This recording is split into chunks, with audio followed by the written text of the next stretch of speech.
Bonsoir et bienvenue pour une séance de rattrapage des meilleurs moments du Club International de 28 minutes samedi. Au programme ce soir, avec nos correspondants étrangers et dessinateurs de presse, des invités du débat, vos chroniques habituelles dans la joie et la bonne humeur de 28 minutes évidemment. Et comme tous les samedis, en fin d'émission, nous retrouvons notre poète préféré, Benoît Forjard, et sa dérive des continents. Commençons sans plus tarder par une nouvelle menace pour la paix publique selon le Haut Conseil à l'égalité des femmes et des hommes. Valérie Brochard, on vous écoute. Le masculinisme doit désormais être traité comme un enjeu de sécurité pour toute la société. Sa présidente précise son analyse. La radicalisation masculiniste peut devenir une menace pour la sécurité publique. Ça veut dire concrètement qu'il peut y avoir une forme de radicalisation du sexisme qui amène à un passage à l'acte et également à banaliser les violences les plus extrêmes jusqu'à l'apologie du viol ou du meurtre. John Henley, le masculinisme est un enjeu de sécurité publique. Vous êtes d'accord avec ce constat ? Je pense que ça peut bien l'être. Je pense qu'on l'a vu pour la première fois au Canada, vraiment une série de meurtres féminicides. Nous, on l'a vécu en Grande-Bretagne. On vient de l'expérimenter aussi en France. Je pense qu'il y a une sorte de radicalisation. Si oui ou non, là, en Grande-Bretagne, en ce moment, on est en plein débat. Est-ce qu'il faut qualifier ça même de terrorisme ? Absolument. De actes de terrorisme. L'une des critères d'un acte de terrorisme, c'est que ça soit motivé par une idéologie.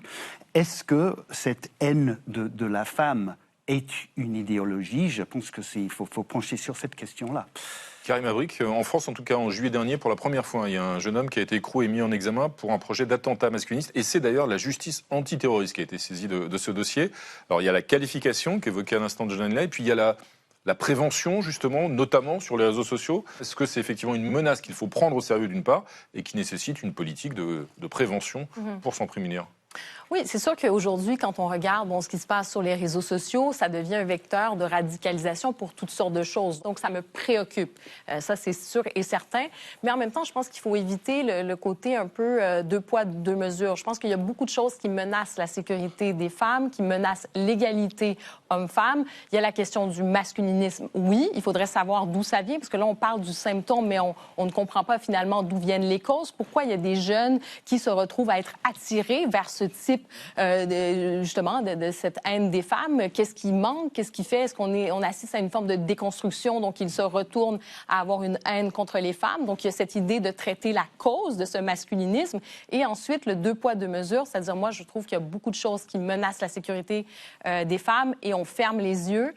Notamment, si on parle, par exemple, ce qu'avait dit le directeur du service de renseignement territorial, il y a le narcotrafic et il y a l'islamisme qui est une menace aussi pour la sécurité des femmes. Et j'aimerais qu'on n'ait pas de deux poids, deux mesures. Donc oui, le masculinisme, il faut s'en préoccuper, mais préoccupons-nous de toutes ces menaces qui viennent justement contre l'égalité homme-femme. Lionel Zinsou, dans ce rapport, ce rapport parle de terrorisme misogyne. Est-ce que c'est pertinent ou est-ce que c'est exagéré ? Moi, je crois qu'il est prouvé que c'est pertinent. Parce qu'il y a beaucoup de pays où c'est en fait assez accepté. Regardez, dans la société indienne, l'acceptation du viol et aujourd'hui la résistance des femmes. Regardez dans la situation iranienne, les mouvements de femmes qui ont été au fond préalables à un mouvement beaucoup plus général et plus récent, mais parce qu'il y avait au fond une espèce de normalité de nuire aux femmes, de les minimiser, de les mettre en danger, etc. Et regardez, il y a quand même pas mal de peuples dans cette situation, et ça pourrait devenir effectivement quelque chose comme un terrorisme de masse. On a des féminicides de masse désormais. Faire attention, il y a des pays où c'est très accepté, il faut absolument qu'on n'entre pas dans cette ère. Cette Bien spirale. sûr. John Henley, on voit aussi le grand public l'année dernière a été sensibilisé aussi à cette question avec une série, Adolescence, qui a été un énorme succès, qui a eu beaucoup de récompenses. Et en Angleterre, forcément, à un moment, ça a été saisi même à la Chambre des communes. Tout à fait. Pour être diffusé dans les écoles. D'ailleurs, en France aussi, ça a été fait par Elisabeth Borne. Aujourd'hui, il y a un vrai impact de diffuser cette série dans les écoles, on pense, pour sensibiliser. Absolument. Et le Premier ministre Keir Starmer, en fin d'année dernière, a concrétisé ça, a fait ça dans une annonce. Donc, il y aura des cours d'éducation dans les écoles, en commençant dans les écoles primaires, les cours de respect pour les femmes. Keir Starmer s'est mis comme but donc de réduire, je ne sais pas à quel point c'est possible, de réduire les violences contre les femmes de 50% dans 10 ans. Un dessin de Nicolas Vado. Une ombre portée. Place de commentaires. Merci Nicolas. Valérie, vous nous emmenez maintenant chez nos voisins allemands où un nouveau site accessible à tous permet de découvrir le passé parfois très sombre de certains de nos aïeux. Et si grand-papy était nazi. Longtemps en Allemagne, pour le découvrir, il fallait se plonger dans un travail fastidieux. Eh bien, désormais, il suffit d'aller sur Internet. Début avril, l'hebdomadaire Die Zeit a mis en ligne un moteur inédit de données numérisées qui permet de savoir si ses ancêtres étaient membres du parti nazi, le NSDAP, Parti national-socialiste des travailleurs allemands. Une curiosité qui a engendré 2,6 millions de consultations en quelques heures le jour du lancement du site. Et depuis, les témoignages qui fissurent les romans familiaux se multiplient, comme en témoigne cette jeune franco-allemande. J'ai demandé à ma mère, du coup, le prénom et le nom de famille de mon arrière-grand-père, donc, qui est Joseph Unmusik. Et donc là, je vais le taper dans la barre de recherche. Et ben là, effectivement, je vois qu'il faisait partie de la NSDAP. Ma mère n'était pas au courant, donc forcément, moi non plus. C'est clairement une surprise, oui. Alors Leila n'est pas la seule, sidérée par les résultats du site internet. Die Zeit a reçu des milliers de lettres, d'emails écrits par une descendance abasourdie. Comme ici, j'ai déjà retrouvé 2 proches parents, contrairement à la rumeur selon laquelle personne dans notre famille n'était impliqué. Revoir mon point de vue à 71 ans est un choc amer, un choc et des révélations rendues possibles grâce à un homme. Il s'appelle Hans Huber. En avril 1945, le Reich est en ruine. Des camions s'arrêtent devant la Maison Brune, le siège du parti nazi à Munich, et des millions de fiches d'adhésion au NSDAP sont chargées dans les véhicules pour les faire disparaître, les faire brûler un peu plus loin, pourquoi pas dans l'usine de Hans Huber, qui désobéit, les cache et les remet un peu plus tard aux Américains. Aujourd'hui, traité est donc numérisé. Les chiffres sont formels.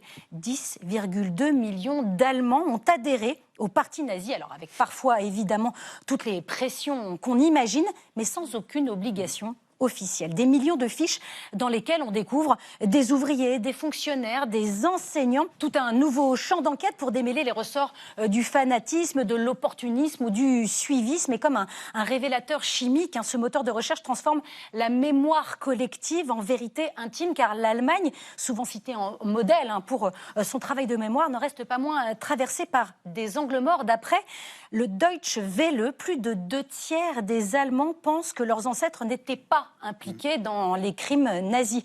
Mais avec cet accès gratuit et illimité aux archives, eh bien, les silences se brisent et la mémoire se transmet à une jeunesse qui, certes, n'a pas connu la guerre, mais peut désormais consulter son passé en ligne. Maya Kadra, est-ce que c'était la bonne façon de faire, cette démocratisation des archives, accessible, on l'a dit, gratuitement, de façon illimitée à tout le monde, ou est-ce que ça peut être un danger et susciter des fractures dans la société allemande ? C'est les deux à la fois, parce que ça lève des zones d'ombre et on a accès, beaucoup d'Allemands ont accès à l'histoire de leurs aïeux, mais il y a un risque, parce que si les personnes concernées qui adhéraient donc au parti nazi sont décédées, leurs descendants peuvent être identifiables, et donc il y a un risque de glissement, de stigmatisation contre certaines personnes, et puis au niveau même national, la repentance se fait vraiment sur le plan collectif. Là, s'engager dans une démarche individuelle, ça relève d'une certaine forme de curiosité que je qualifierais de malsaine, parce que les descendants ne peuvent pas vraiment assumer les actes de leurs aïeux. Ce qui était intéressant, vous avez complètement raison, c'est que voilà, ce travail collectif de mémoire a été fait au niveau gouvernemental, national, institutionnel, mais pas au niveau de la famille. Et donc évidemment, il y a beaucoup de familles qui sont sous le choc. Mais là, ces fiches, elles sont dans le domaine public. C'est-à-dire tout le monde y a accès, pas simplement les familles des concernés. C'est ça. Mais ce qui est aussi vrai, c'est que j'ai entendu pas mal de réactions de jeunes qui disaient, écoutez, de ce que je savais, c'était des gens normaux. C'était des enseignants, c'était des travailleurs de chemin de fer, etc. Et ça montre à quel point c'est facile pour le fascisme de s'enraciner, de s'établir dans une société, par ailleurs, normale. Mariam Pierzadeh. Non, mais reste à savoir à quel moment ces personnes ont adhéré à ce parti, si c'est en 1933, si c'est en 1943, ce qu'ils savaient. Il y a aussi, pas oublier, sans défendre ces personnes évidemment qui ont adhéré à ce parti, mais il y a beaucoup d'Allemands, quand Hitler prend le pouvoir, qui meurent de faim, enfin qui n'ont pas à manger et qui intègrent les jeunesses hitlériennes pour aussi avoir accès à manger. On n'a pas toutes ces informations, le problème. Bien sûr, je pense. Et les fonctionnaires avaient peut-être obligation d'adhérer d'avoir leur carte du parti pour avoir accès à un logement, à de la nourriture. Et je pense qu'il y a un devoir de clarification, de pédagogie expliquée pour chaque personne. Mais on parle de millions d'Allemands qui avaient adhéré à ce parti. Mais qu'est-ce qu'ils savaient à ce moment-là? Donc je pense, il faut expliquer au maximum, être pédagogique dans un terme temporel. Ce que vous évoquez, en fait, c'est un travail d'historien. Ouais, un vrai travail d'historien. On ne peut pas juste balancer des noms sans mettre en contexte. Et pour autant, d'après Pierre Kroll, il y a certains descendants qui n'ont pas forcément honte, Pierre. Ben oui, on a tous pensé à ces pauvres gens qui vont apprendre déçus ou choqués que leur grand-père avait été membre du parti nazi. Il y a ceux aussi qui vont s'en réjouir et trouver que c'était... Nous sommes tous des employés, certains font fortune, lui aussi, mais il a décidé d'en faire un combat. I take the responsibility to fight because this gives me a meaning to my life. C'est qui Jimmy Lai, né Lai Che-ying, 78 ans, homme d'affaires hongkongais, de nationalité britannique et taïwanaise, magnat de la presse et figure du camp pro-démocratie pour un Hong Kong libre. Flashback 1949, Chine continentale, les communistes prennent le pouvoir, sa famille, riche, est spoliée, sa mère envoyée en camp, son père fuit à Hong Kong. À 12 ans, Jimmy le rejoint clandestinement, ouvrier textile pour $7 par mois, logé dans un appartement surpeuplé. Il découvre une chose simple, la liberté, c'est ne plus avoir faim. Il apprend l'anglais, gravit les échelons, rachète une usine en faillite et fonde Giordano, chaîne de prêt-à-porter. Plus de 200 magasins au début des années 90, le réfugié devient milliardaire. 1989, place Tiananmen, l'armée chinoise tire sur la foule à Pékin, le choc est décisif. Depuis Hong Kong, il lance les journaux Next Weekly puis Apple Daily. Ton mordant, critique de Pékin, la riposte vient vite, pression, gel des avoirs, fermeture de journal, son empire est visé, lui aussi.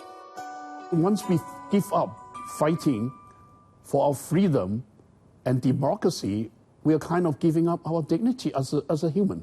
2019, Hong Kong est secoué par des manifestations pro-démocratie et Jimmy Lai soutient le mouvement. En réponse, en 2020, Pékin impose la loi sur la sécurité nationale, les arrestations commencent. Détenu depuis 2020, il risquait la perpétuité, apparu très aminci à son procès après plus de 1800 jours derrière les barreaux. Le verdict est tombé, 20 ans de prison pour sédition et collusion avec l'étranger. La peine la plus lourde jamais prononcée à Hong Kong dans le cadre de la loi sur la sécurité nationale. 黎智英長期利用《蘋果日報》荼毒市民、煽動仇恨、歪曲事實，蓄意製造社會對立。 En prison, il renforce son catholicisme militant qui dérange le parti, soutenu par les prêtres. On parle même d'un Jimmy martyr.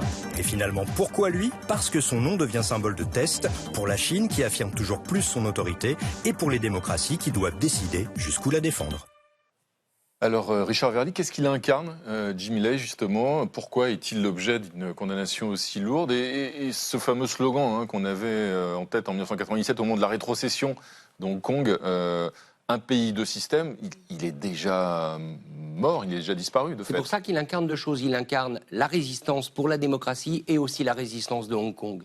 Ne l'oublions pas, Hong Kong, c'est vraiment une ville qui s'était forgée en résistance à la Chine communiste. Il fait partie de cette génération qui avait trouvé refuge à Hong Kong et qui est aujourd'hui totalement trahie par les élites hongkongaises, les élites de l'argent, celles qu'il connaissait bien, et John Lee, le patron de l'autorité de Hong Kong, puisque c'est une autorité qui gère Hong Kong.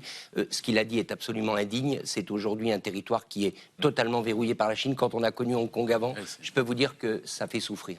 Marine Pierzadeh. Jimmy Lai, c'est vrai qu'il incarne cette résistance qui n'est plus, en fait, parce que tous les étudiants sont en prison, ou ils ont arrêté de se battre, et donc c'est la fin de cette sauvegarde, de cette particularité de Hong Kong. Et Ziad l'imam, Pékin reste totalement insensible aux différentes condamnations internationales. Insensible parce que l'enjeu est très, très, très important pour la Chine, pour la République de Chine populaire, parce qu'il s'agit vraiment d'éviter qu'il y ait un foyer de contamination, de dissidence. Il y a quand même dans l'esprit de ce leadership chinois l'idée que c'est un seul pays, c'est fini un pays de système, sauf pour le business. Ça, on peut, mais c'est vraiment l'unité de la Chine populaire. C'est Taïwan demain, Hong Kong aujourd'hui, et c'est un enjeu, j'allais dire, séculaire, c'est-à-dire que ça va pas se régler tout de suite, ça va mettre du temps, mais on va y arriver. Alors moi, j'étais il y a pas très longtemps à Hong Kong. Ce qui est très intéressant, c'est que l'esprit n'a pas disparu. Il y a quand même une nostalgie très forte. Il y a une blessure qui est liée à 2019, puisqu'il y a eu beaucoup de gens en prison. Bien sûr. Et puis on leur a dit maintenant vous êtes une ville qui est la porte de la Chine vers l'extérieur. Donc les fameuses élites dont tu parlais se sont ralliées à ça parce qu'elles continuent à gagner de l'argent.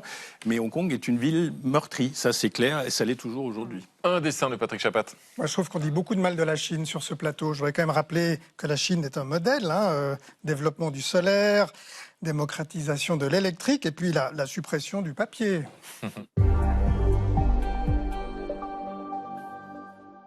On continue notre séance de rattrapage des meilleurs moments de l'émission et on commence avec cette actualité. Le niveau record atteint par les crues et les inondations en France. Valérie Brochard nous éclaire. Depuis la mi-janvier, les tempêtes se succèdent et les vigilances crues se multiplient. Jamais le pays n'avait connu d'inondations d'une telle ampleur et aussi répandue sur le territoire. Angers, Bordeaux, Nantes et de nombreuses villes alentours n'ont pas fini d'écoper que les hydrologues évoquent déjà les prochaines perturbations climatiques. Pour le ministre délégué chargé de la transition climatique, de la transition écologique, il faut dépasser l'urgence et penser déjà les réponses à long terme. Les réponses que l'on doit fournir à plus long terme sont des réponses d'adaptation. C'est ce que l'on fait au travers du plan d'adaptation au changement climatique. C'est ce que l'on fait au plan local avec les programmes d'action et de prévention des inondations pour construire demain différemment, peut-être pour délocaliser certaines activités et puis également en se préparant à travers la résilience.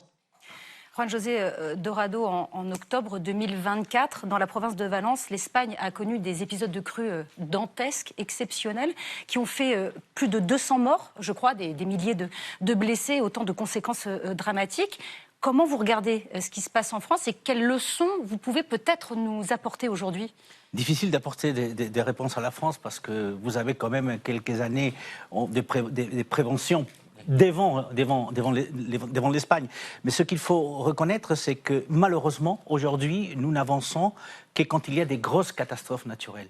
Les catastrophes de 2024, qui ont coûté la vie à plus de 230 personnes du côté de Valence, ont fait effectivement au gouvernement de prendre conscience que les grands crues, les grandes pluies, il fallait s'attendre à elles et il fallait prévoir. Il y a eu des décisions depuis, justement. Qu'est-ce qui s'est passé en Espagne depuis ? Il y a des décisions qui ont été prises, effectivement. Déjà, il va falloir... Ils ont revu les plans d'urbanisation. Là, vous avez des photos qui montrent dans quel état était la ville de Paiporta, du côté de l'Espagne. Un peu plus d'un an après, ce n'est pas encore complètement réparé parce qu'il faut beaucoup investir justement pour éviter dans le futur que ça puisse arriver. Mais c'est vrai que malheureusement aujourd'hui, on a beaucoup investi pour lutter contre le changement climatique, mais ce qui touche la sécheresse, l'augmentation des températures, les crues, là malheureusement l'urbanisation croissante de toutes les villes espagnoles fait qu'aujourd'hui on est en défaut par rapport à ce qu'il aurait fallu faire. Et vous parliez évidemment des températures aussi qui augmentent. Ça m'amène, Karim Abrik, à vous parler des incendies. J'ai noté en 2025 au Canada entre 8 et 10 millions d'hectares brûlés. Comment vous regardez les choses aujourd'hui ? Et pareil, même question, est-ce que vous avez mis en place des choses qui vous permettent aujourd'hui de vous prémunir des prochains incendies ? Mais on dirait que tout le monde se réveille aujourd'hui. Puis c'est vrai qu'il y a des villes aussi, des territoires qui avaient été aménagés complètement dans un autre contexte. Il y a des villes, ça n'existait même pas. Ce sont les problèmes, j'allais dire, post-industriels aussi qui sont arrivés. Comment a-t-on décidé d'aménager nos territoires? L'APA du Gain aussi. Donc on a fait un peu fi de certaines considérations de base, autant pour les citoyens que pour les territoires. Et oui, par exemple, au Québec, il y a eu aussi beaucoup de crues et des inondations. Il y a des plans stratégiques maintenant où on va recartographier complètement, se dire, OK, il faut réactualiser la cartographie des territoires et indiquer en fonction des endroits, des régions, est-ce qu'il y a des endroits urgents, des lieux vraiment où il faut faire quelque chose. Et oui, c'est un réinvestissement massif, mais l'argent est où aujourd'hui? Oui, c'est ça, et alors. où va l'argent aussi? Alors, c'est l'enjeu maintenant aussi. Rima Abdul Malak, vous avez été au gouvernement, autour de cette table, vous êtes la seule, je crois.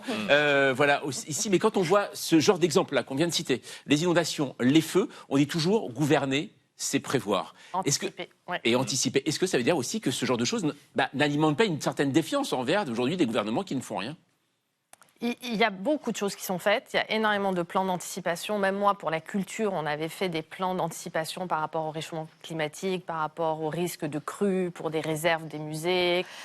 Donc, on a toujours ça en tête. Mais c'est vrai que dans les négociations budgétaires, je l'ai vécu comme ministre, c'est toujours le plus difficile, c'est de convaincre sur la nécessité de mettre aujourd'hui des budgets qui vont servir dans 10 ans. Il y a toujours d'autres urgences. Il y a toujours d'autres urgences et le budget n'est pas illimité. Donc, c'est des choix à faire. Il faut savoir assumer des choix pour le long terme qui ne sont pas visibles tout de suite. Et je trouve qu'il y a un principe de réalité, c'est qu'à un moment donné aussi, les citoyens ne croient plus nécessairement aux politiques parce qu'il y a le quoi qu'il en coûte. C'est qu'on trouve toujours de l'argent quand il y a une situation d'urgence. Mais vous parlez d'anticipation, ça, c'est pas très, très populaire pour le bulletin de vote.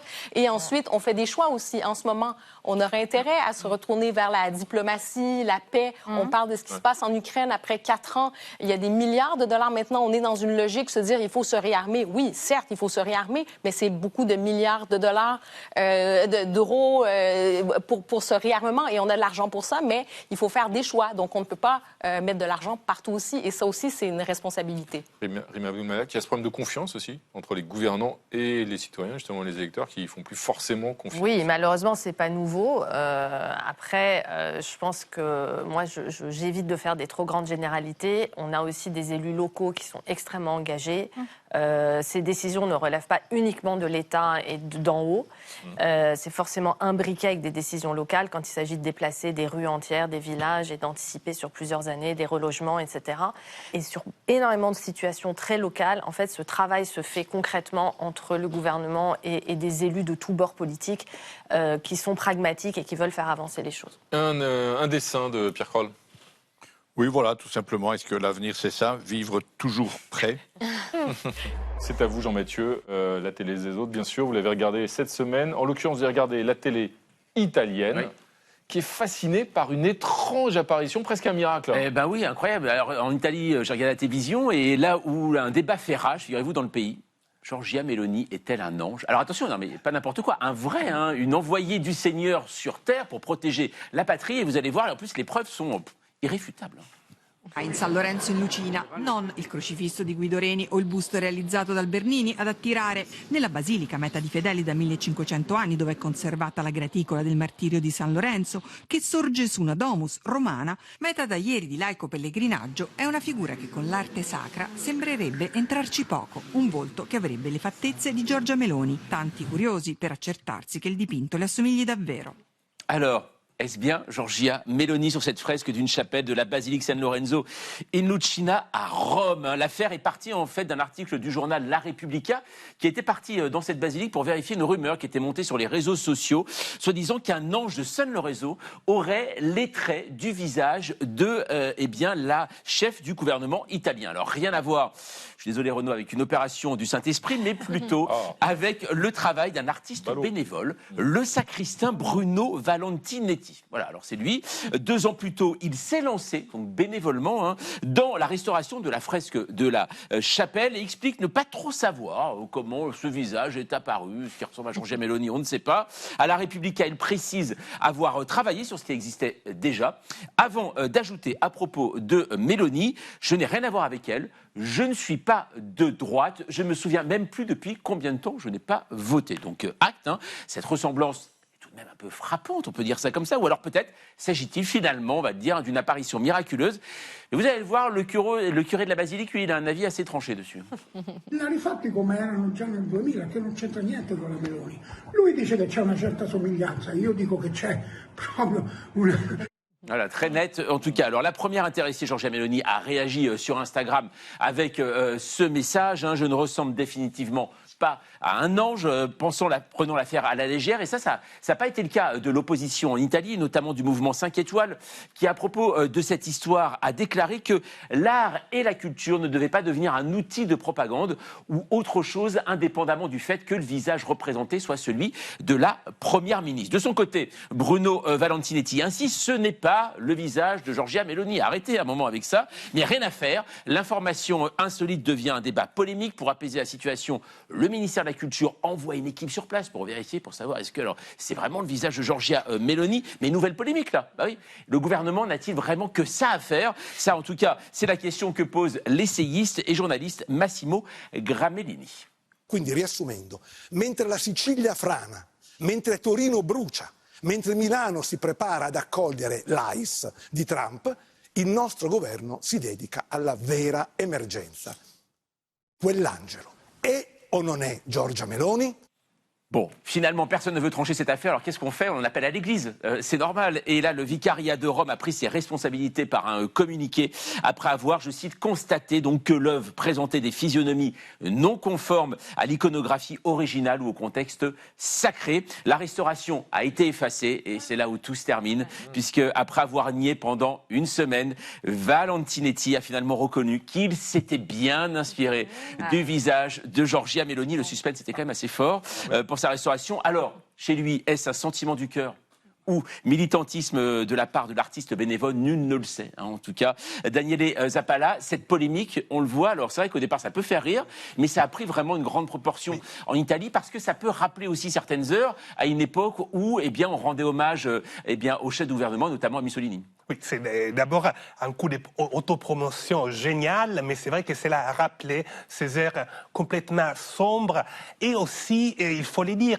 les secrets, les mystères un peu de cette Giorgia Meloni qui, malgré tout, conserve une cote de popularité incroyable après 3 ans au pouvoir. Et le dégagisme est passé en fait pour ceux qui en fait l'ont précédé. Donc Meloni bien sûr a surfé de manière habile en fait sur ces cas, mais cela en fait en quelque sorte remoue des plaies en fait profondes et surtout sans doute les travail en fait d'histoire qui n'a pas été en fait complètement sur toute la période bien sûr du fascisme. Surtout Daniele, juste une précision, je crois que la basilique est à côté du Conseil, c'est ça? Oui, mais il faut en fait pour rassurer ceux qui aiment l'histoire de l'art, ce n'est pas en fait un patrimoine inventorié. Donc voilà, ce n'est pas en fait l'histoire de l'art qui était quand même blessé, poignardé par ces farceurs, quand même, il faut les dire de génie. En tout cas, question représentation, il faut être prudent, n'est-ce pas, Dorthe Schulz?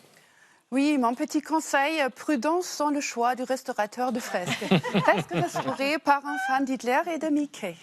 Notre invité du samedi publie une géopolitique de l'Océanie. Bonsoir, Sarah Mohamed Gaillard. Vous nous faites découvrir dans cet ouvrage paru aux éditions Le Cavalier Bleu, géopolitique de l'Océanie, décentrer le regard sur les États insulaires du Pacifique. Un continent improbable, en tout cas à nos yeux d'Européens, composé alors d'une très très très grande île, l'Australie, 14 fois la France à peu près, et puis de milliers d'autres disséminés sur 15 000 kilomètres d'est en ouest. Et vous citez d'ailleurs dans cet ouvrage l'écrivain Le Clésio, prix Nobel de littérature, qui parle de l'Océanie comme d'un continent invisible, dit-il. Alors pourquoi justement un continent invisible ? Invisible pour de très nombreuses raisons. D'abord parce que c'est très loin de l'Europe. Donc l'éloignement géographique fait que pendant longtemps, on a perçu l'Océanie comme les antipodes, c'est-à-dire l'inverse de nous. Au-delà de ça, les géographies européennes, elles ont historiquement privilégié les continents. Elles regardent d'abord les continents et elles laissent les océans au second plan. Donc on ne voit pas ce continent océan qui devient invisible. Et puis s'ajoute à cela un regard qui va privilégier, ou en tout cas qui va souligner que ce sont des îles petites, éloignées, dispersées. Combien d'îles à peu près Il y a des milliers d'îles qui forment à peu près 22 États, enfin pas à peu près, qui forment 22 États et territoires insulaires. Mais ces États sont composés de centaines d'îles et d'archipels, de Et myriades est-ce que d'archipels. parfois vous trouvez qu'en France, les Français oublient qu'ils ont des compatriotes là-bas, notamment par la Nouvelle-Calédonie, par la Polynésie française, ce qui nous permet d'avoir vraiment un territoire marin gigantesque en fait?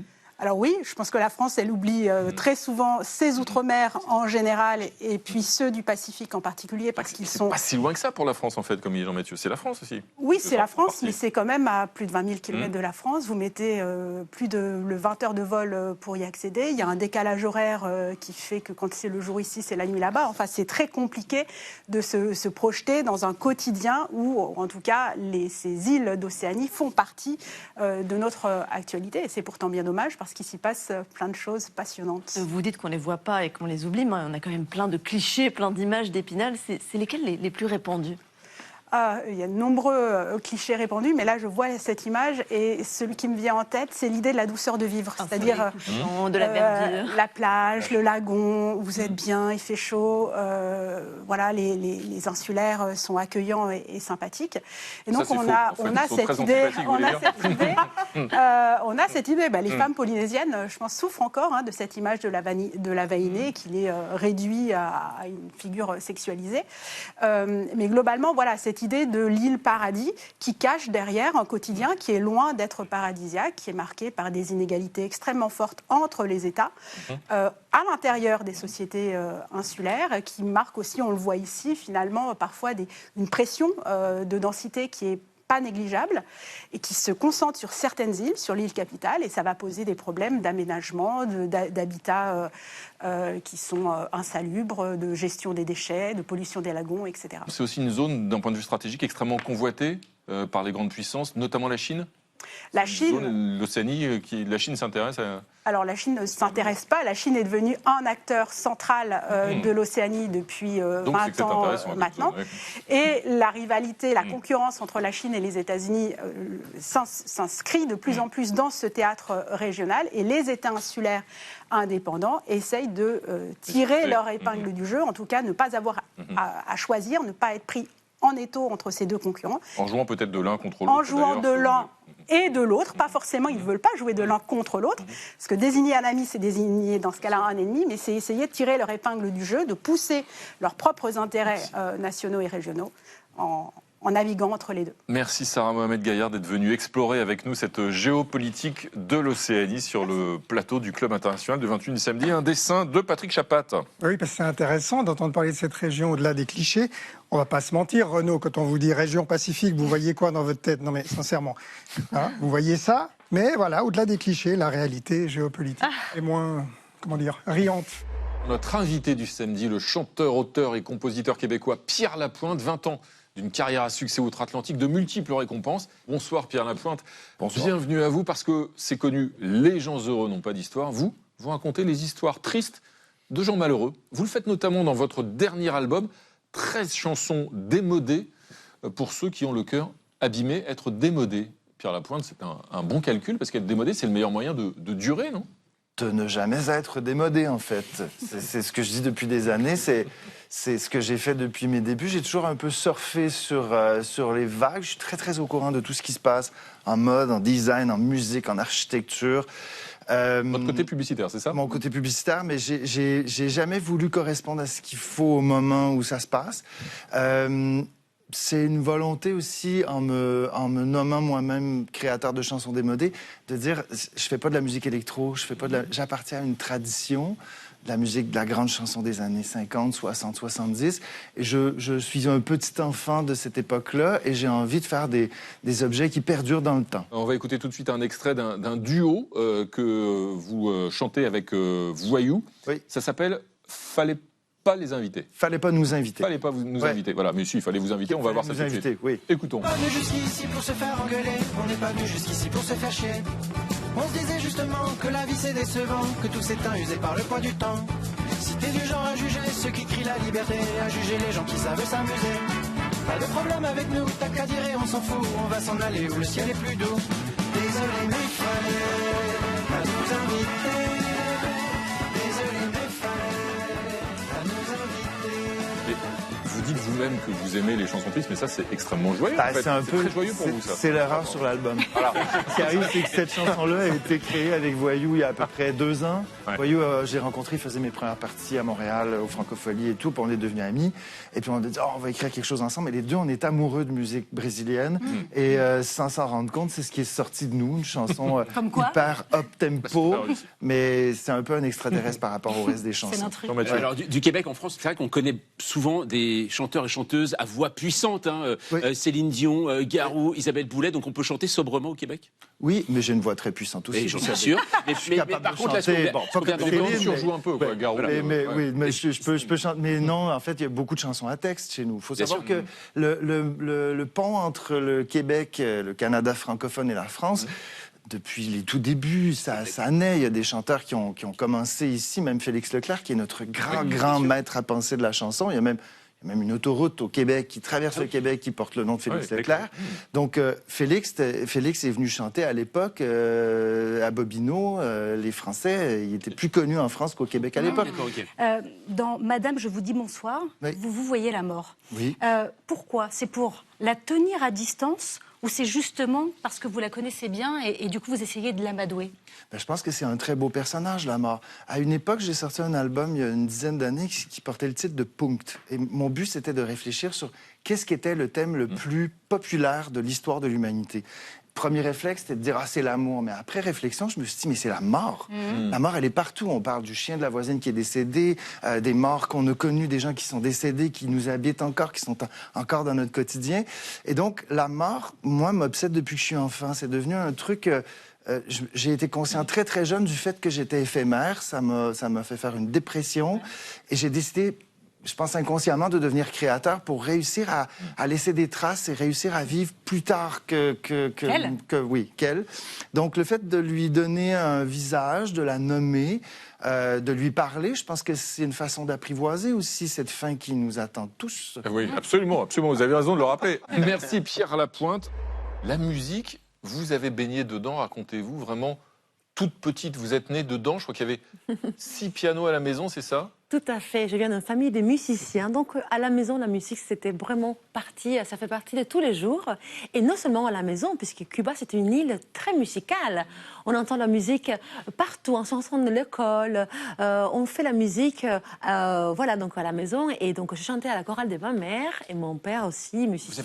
Vous avez écrit vos premières chansons à l'âge de 6 ans? 6 ans, tout à fait. Hein? Écoutez, c'est quelque chose qui m'a pris ma famille. Ça a été ces respects vers la musique, quelque chose de sacré. Pour nous, la musique, c'est très important. Alors, 6 pianos à la maison, je le disais, mais pourtant, c'est un autre instrument qui vous a séduit et qui est au cœur, justement, de votre musique à vous. On va voir justement un extrait où vous êtes en communion avec cet instrument. No sé lo que va a pasar, yo solo sé que aquí fiesta, que se me vayan las primaveras, bailando y gozando, que la vida es corta, corta, corta. Alors j'espère que je vais bien le dire, cet extrait c'était Las Primaveras, c'est ça? Tout à fait. Est-ce qu'on dit souvent que vous cassez les codes du violoncelle? Est-ce que c'est là votre idée, votre envie qu'ils vivent ailleurs que dans la musique classique? Tout à fait. Alors, je fais vraiment le parcours classique en étudiant la grande école du violoncelle classique, que ce soit les compositeurs, le répertoire classique au conservatoire à Paris, en Espagne, à Cuba.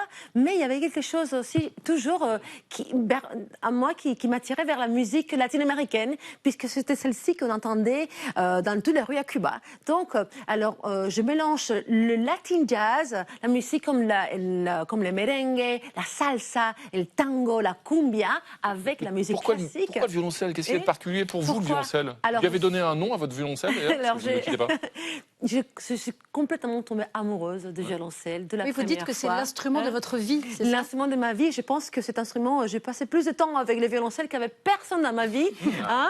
Vous savez, il faut dédier beaucoup de temps à un travail acharné pour jouer le violoncelle depuis toute petite, 8 heures par jour, et une passion. C'est comme se préparer aux Olympiades. Est-ce que vous pourriez définir votre style de musique? Alors, je pense que c'est la liberté. D'accord. Déjà, je suis une femme libre, une compositrice, productrice libre. Et ce qui est très intéressant aussi, sincère. Puisque ma musique, je peux dire que c'est sincère dans le sens où c'est tous les genres de musique que j'aime, qui me font vibrer le bonheur de la vie, de partager les moments de partage. Donc, il y a la musique cubaine, c'est mes racines. Il y a la musique de la cumbia ou le tango, me mélanger avec les jazz, puisque mon père, il était un jazzman de toute la vie. Donc, on entendait les jazz à la maison. C'est vrai que vous dites, vous avez créé un label, vous produisez vous-même, vous jouez, donc bien sûr. Donc, c'est-à-dire que vous n'avez personne d'autre au-dessus de vous qui vous dit quoi faire véritablement. Donc, c'est pour ça aussi. J'ai choisi de dessiner mon propre chemin artistique et aussi d'être la propriétaire de ma musique. Vous faites tout toute seule. Hein. Non, j'ai une équipe qui travaille avec moi, avec Faites quand même confiance parfois à quelqu'un d'autre. Mais vous produisez. C'est-à-dire que l'important, c'est que je protège la vision artistique qui est importante aujourd'hui pour pouvoir créer un projet en valorisant donc la liberté qui pour moi est très importante. Et ce projet, donc on l'entend évidemment dans ce superbe album Alamar. Anna Carla Maza, merci d'être venue le présenter ce soir sur le plateau du Club International de 28 minutes. Je crois que vous avez même 2 dessins du chat de Gueluc. Eh oui, il n'y a qu'une voyelle dans Anna Carla Maza, comme dans chat. Eh oui, rien ne vous échappe. Mais alors, il y a un autre dessin que je voulais faire pour vous, qui est celui-ci. Chacune des notes d'Anna Carla nous touche au cœur. Quelle déclaration. Merci beaucoup. Bonsoir Natacha. Bonsoir. Bienvenue à vous, ravi de vous retrouver bien sûr comme chaque samedi avec vous. On va méditer un instant, quelques minutes, tous ensemble, collectivement bien sûr. Ce soir, cette question, pourquoi ce qui échappe à notre vue nous fascine-t-il autant? Oui, avec le dernier exemple en date, la mission Artemis 2 et ses sublimes photos, et notamment ce coucher de terre au premier plan, la face cachée de la Lune, voilà, avec son paysage ravagé par les impacts et un niveau de détail inédit. Personnellement, c'est mon nouveau fond d'écran. Oui, je suis fan. Voilà. Alors, la face cachée de la Lune, ça fait longtemps qu'on sait que la Lune ne nous offre que le même visage, que la même face. Mais son côté pile est donc resté un mystère très longtemps, jusqu'en 1959, avec la photo de la sonde soviétique Luna 3, voilà, et les astronautes de la mission Apollo 8 sont les premiers à l'avoir vue de leurs propres yeux. Mais il n'y a pas que la Lune qui titille comme ça notre appétit pour ce qui est caché.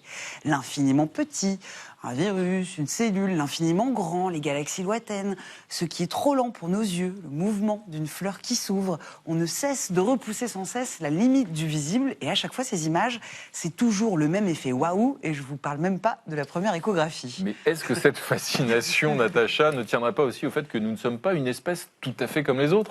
Déjà, on est caractérisé par une qualité plutôt cool, la curiosité. Alors d'autres vous diront par un désir viscéral de maîtrise et d'appropriation. Et en psychologie cognitive, on a la théorie du gap informationnel proposée par George Loewenstein.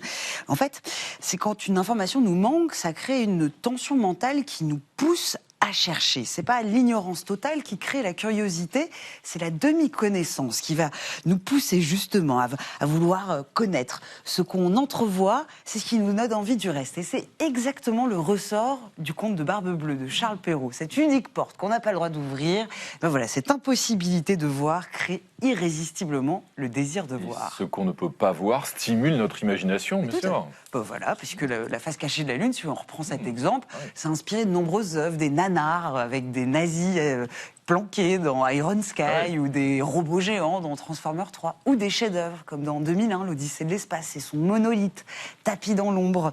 Et puis, voilà, cet invisible, ça fascine parce que c'est aussi un espace de projection infinie. Et ça, Freud l'avait bien compris. Pour lui, le caché, eh bien, ça vient activer l'imaginaire et l'inconscient. Et la face cachée de la Lune elle-même a souvent été comparée à l'inconscient, cette part sombre, inaccessible, avec ses failles, ses gouffres.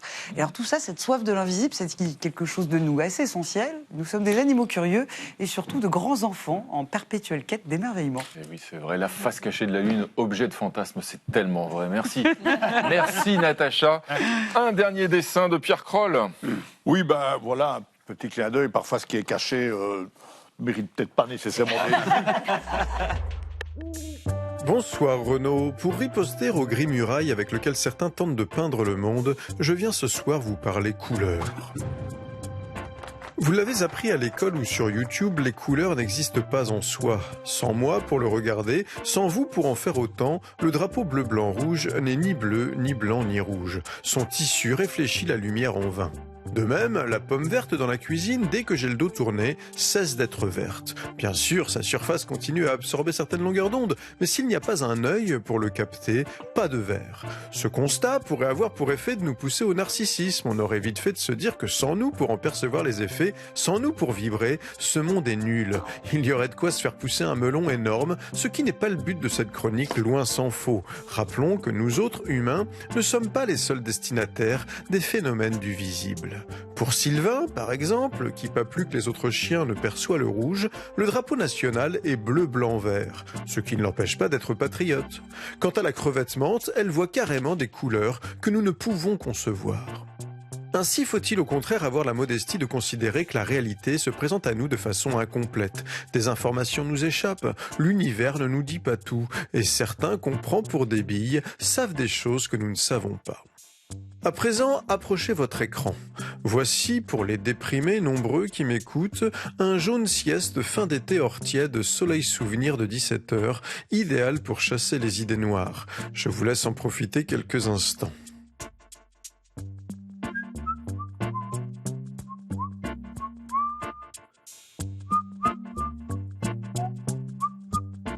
Ça vous a plu ?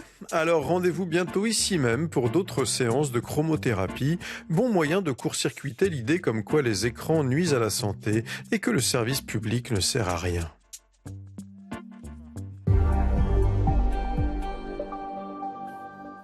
Merci Benoît pour cette séance de chromothérapie, on se sent déjà beaucoup mieux. Merci de nous avoir suivis. Lundi, vous retrouverez Elisabeth Quint, bien sûr, à 20h05. Et on se quitte en musique avec un clin d'œil à la dérive de notre poète La Vie en Rose, Grace Jones. Bon week-end, tchuss.